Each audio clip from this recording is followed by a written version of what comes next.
mga katambay kung good morning, good morning, good morning, good morning, good morning, good day all. Ang oras natin ay 7:30 na ng umaga sa petsa na July 25, 2036. So, ayun.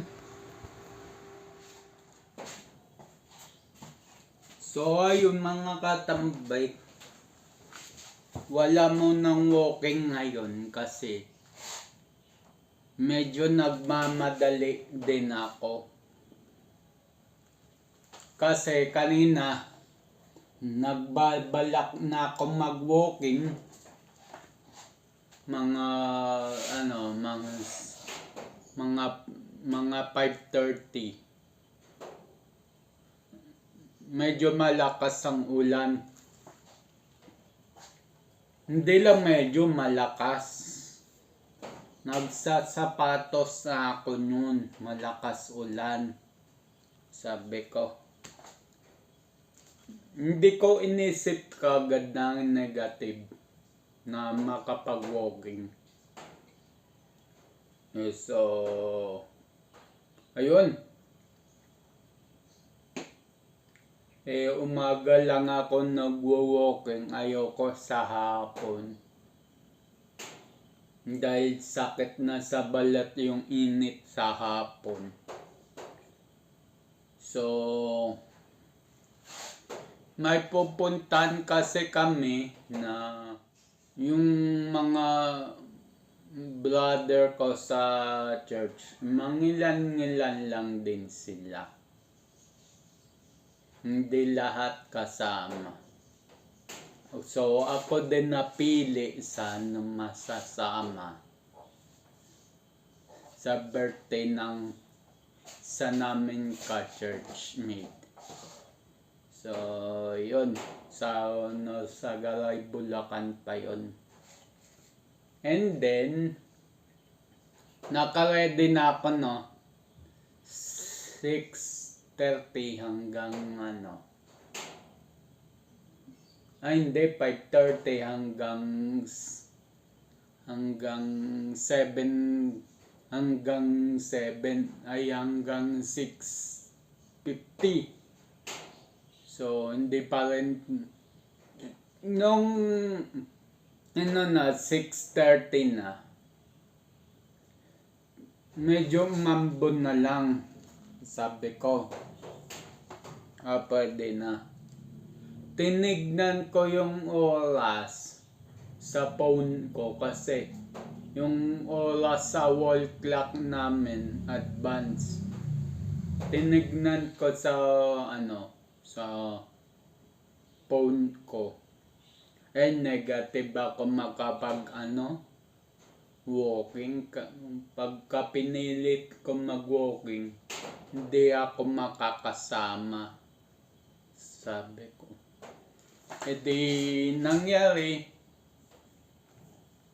Nangyari, postpone ng walking ko. So, ayun.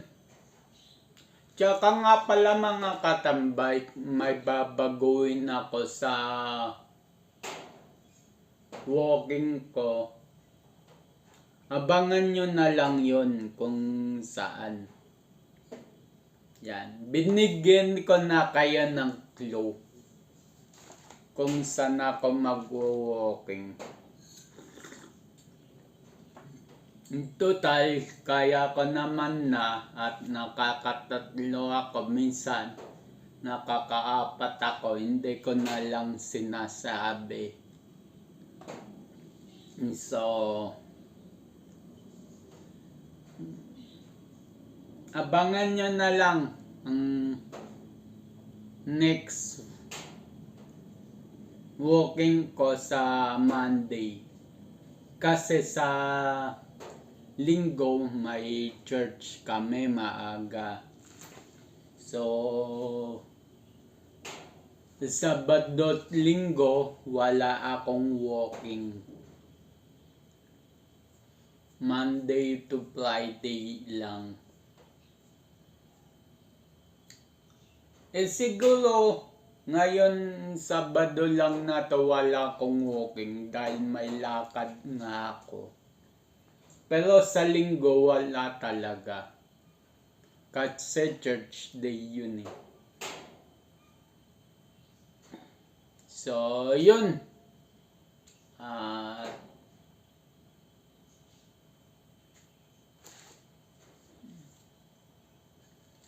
Kape-kape lang. Walang almusal.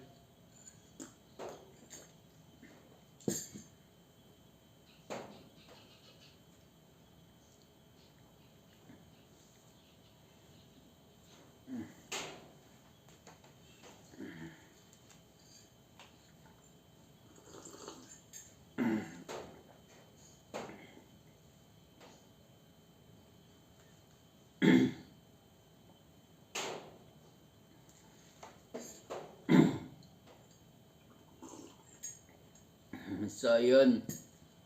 At patapos lang netong kape, maliligo na ako. Kasi kahapon ko pa tong damit.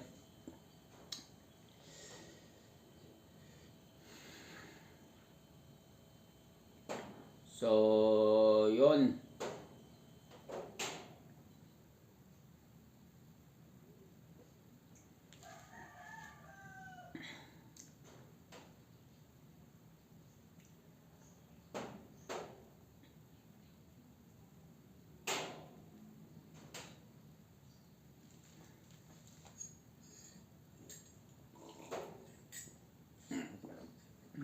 Ang gusto ko kasi mag-start ng walking mga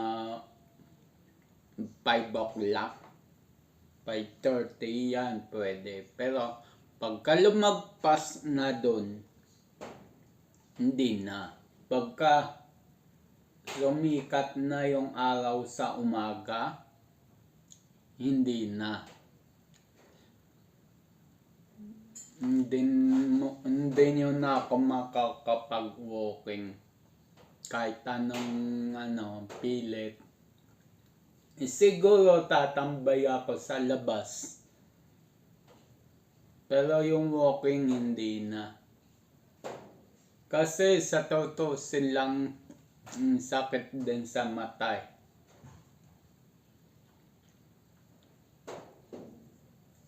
So ako, hindi naman malabo yung mata ko. 20/20 vision ba ako? Pero, alam nyo yun, madali nang maano yung mata ko sa araw, sa liwanag. Kaya nga pagka galing ako doon sa kabilang bahay at uuwi ako rito, hindi ako napapaabot ng gabi. Laging alas 4 alis na ako doon. Darating ako dito alas 5. So hindi ako napapaabot ng gabi. Although yung nanay ko medyo may pagkakulit kasi intindi na namin yun kasi senior na eh. Pero ako yung nagsasaper doon. Pinapauwi niya ako mga 5:30. So, ang ginagawa ko na lang, binabagalan ko na lang yung takbo ng e-bike. Okay lang na gabing-gabi na ako umuwi. Basta, hindi lang ako, walang aksidente mangyari. Although maingat naman ako magmaneho. Pero ngayong mata ko, madaling masilaw.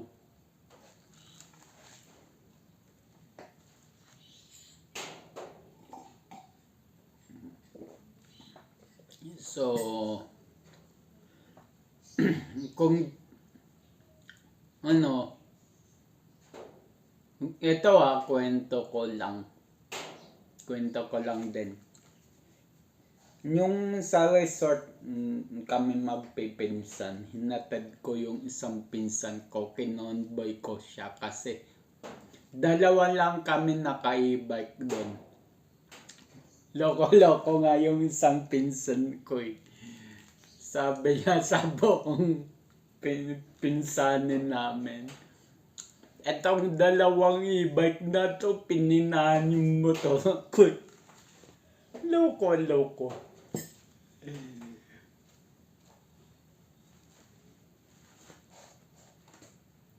So nagulat tuloy yung isa kong pinsan, yung nakakatanda kong pinsan.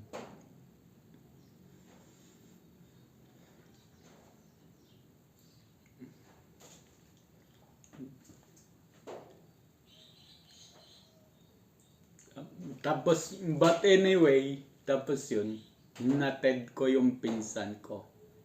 Kinomboy ko. Hirap na hirap ako sa biyahe. Halos yung mukha ko nakadukduk na sa windshield. Hindi naman dukduk, ganyan lang. 'Di ba e-bike nakaganyan? Ako nakaganyan.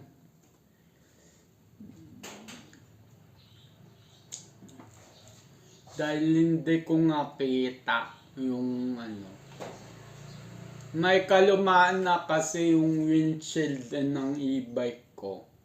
Although nalilinisan ko naman siya.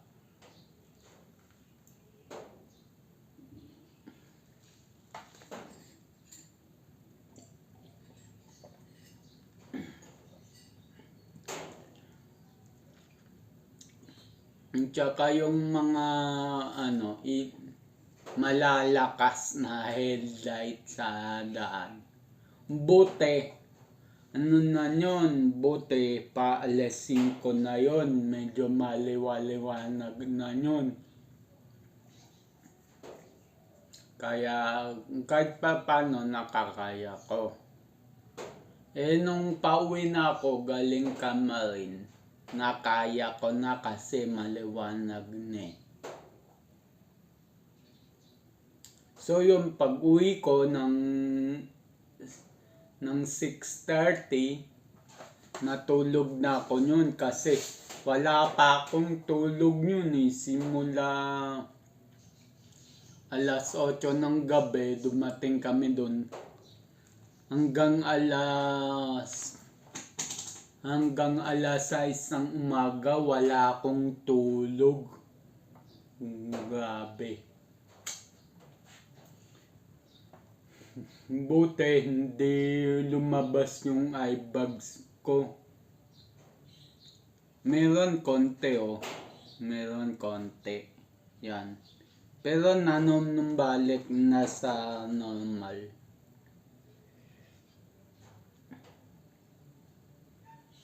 Kahit matagal na yon, may konting eye bags na lang ako. So yun, more on kwento muna tayo ngayon kasi may lalakarin kami ngayon. So yun. Excuse me po.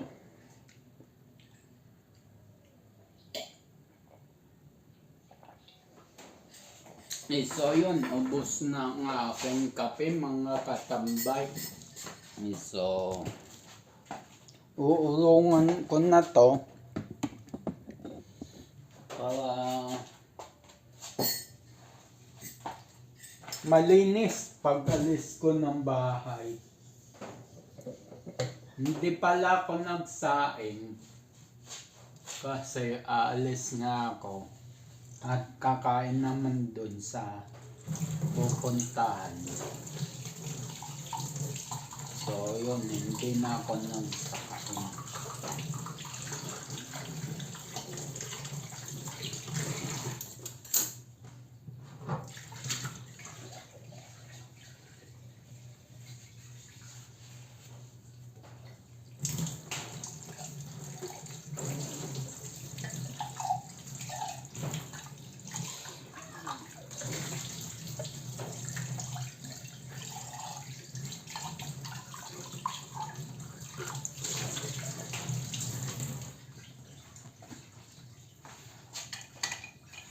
So yung mga katambay, yung inaakala kong lakad namin ay mamayang hapon pa pala. So, maling impormasyon na nakarating sa akin. Pero but anyway, naunawaan ko naman. Kasi, yun nga. But anyway, mag-iinit ako ng kanin. So, yun. So, yung lakad ko dapat ngayon ay na-adjust mamayang hapon. Dahil nga doon sa maling impormasyon. So, yun. At mag-iinit na lang muna ako ng kanin. Kasi, yun nga. Hindi nga natuloy ngayong umaga yung lakad. So, magdudulog ako ng lamig na kanin sa kaldero.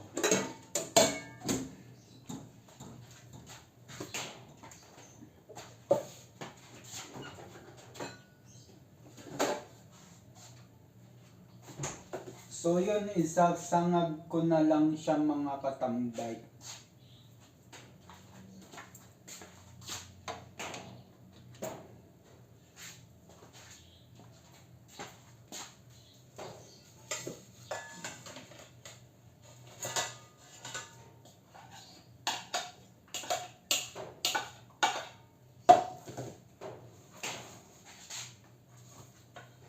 So, ayun, dulugin ko lang muna to.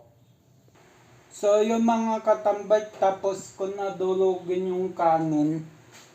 Tapos,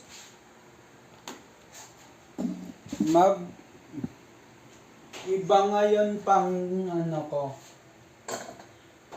May food processor na ako ginagamit para hindi na ako mag-chop ng bawang sibuyas. So, ayun.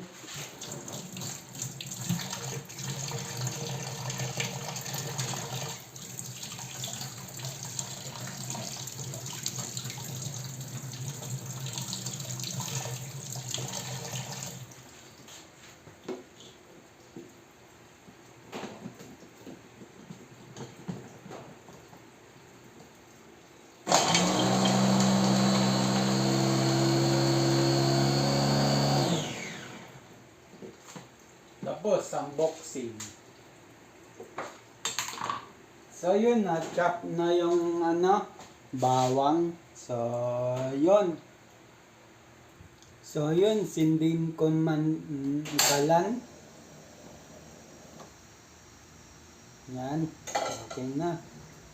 Antayin ko lang siya bumaga, tapos hinaan ko. So, yun. So, yun mga katambay, may baga na yung kalan. Ilalagyan ko siya ng mantika. Yan, konting-konti lang. Tapos, ikalat.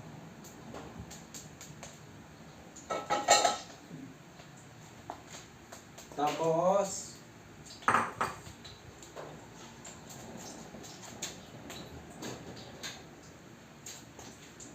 unahin ko na tong bawang sibuyas.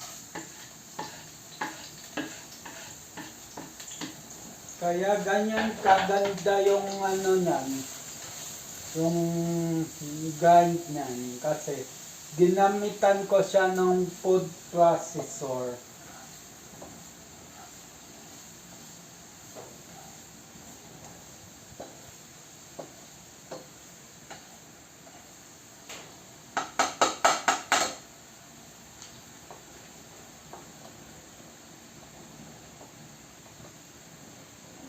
Sinama ko yung dinulog na longganisa. Yan. Ulam ko kagabi na hindi ko na naubos.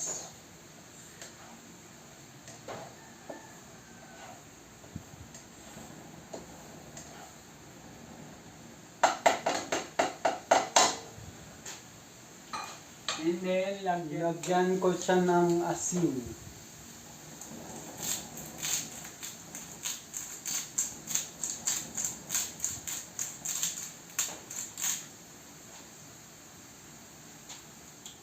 Tapos yung toyo.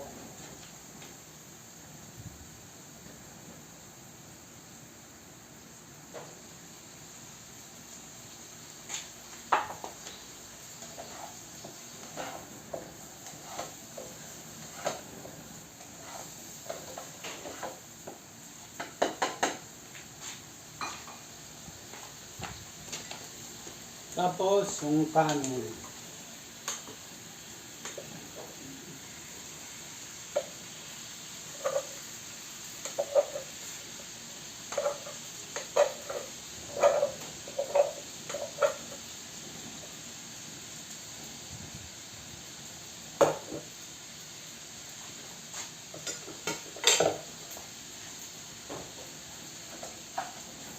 And then yun, halo-haloin.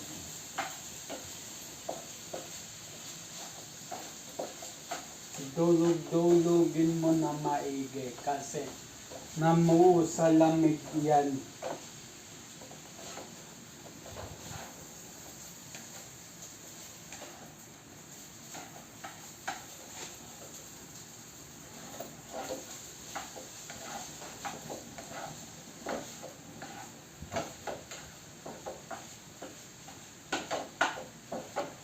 So, ayun, haluin ko na lang siya. So, yung mga kakambay, ilagay ulit ng garlic powder.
So, yun, luto na mga katambay. So, yun. So, yun mga katambay, ito na nasalin ko na yung kanin. Medyo madikit lang siya kasi Japanese rice to. So, yun. Tatakpan ko muna dyan and then mag second batch ako ng urong. So yun, uunahin ko muna tong kaldero ng kanin. Means na hindi ko to sinasabunan. Unahin ko muna to.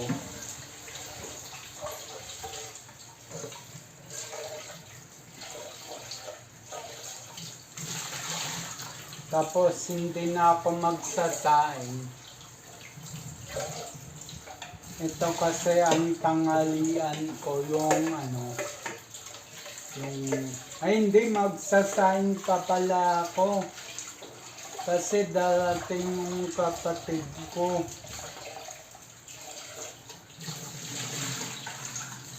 Oo, yun.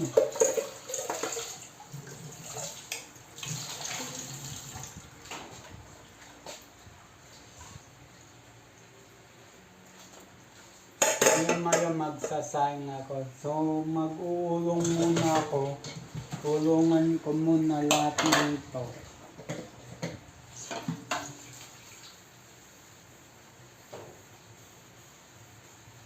Magsasaing ako kahit dalawa lang. Kasi may pagkain na ako eh.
So yun, nakatambay. Tapos na ako magpangalawang ulong.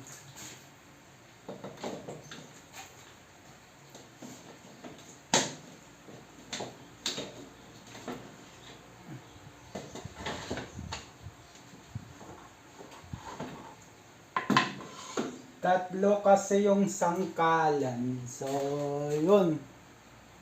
So, yung mga katambay, hindi ko na mapapakita sa inyo yung aking pagtanghalian.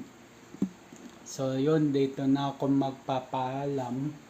Ang oras natin ay 8:30 na ng umaga. Sa petsa na July 25, 2036. So, ayun at abang na lang sa next vlog. Next upload. Just always keep safe. God bless and then bye-bye. Matthew 21 verse 22. Pray, believe, receive. At Luke 18 verse 1. Always pray and never give up. Yung sa Luke 18 verse 1, always pray and never give up. Lagi ka magdasal, huwag kalimutan magdasal. At kahit ano man sa pagsubok sa buhay, huwag mong susukuan, laban lang at iwas din sa mga negative vibes. So ayun at bye-bye.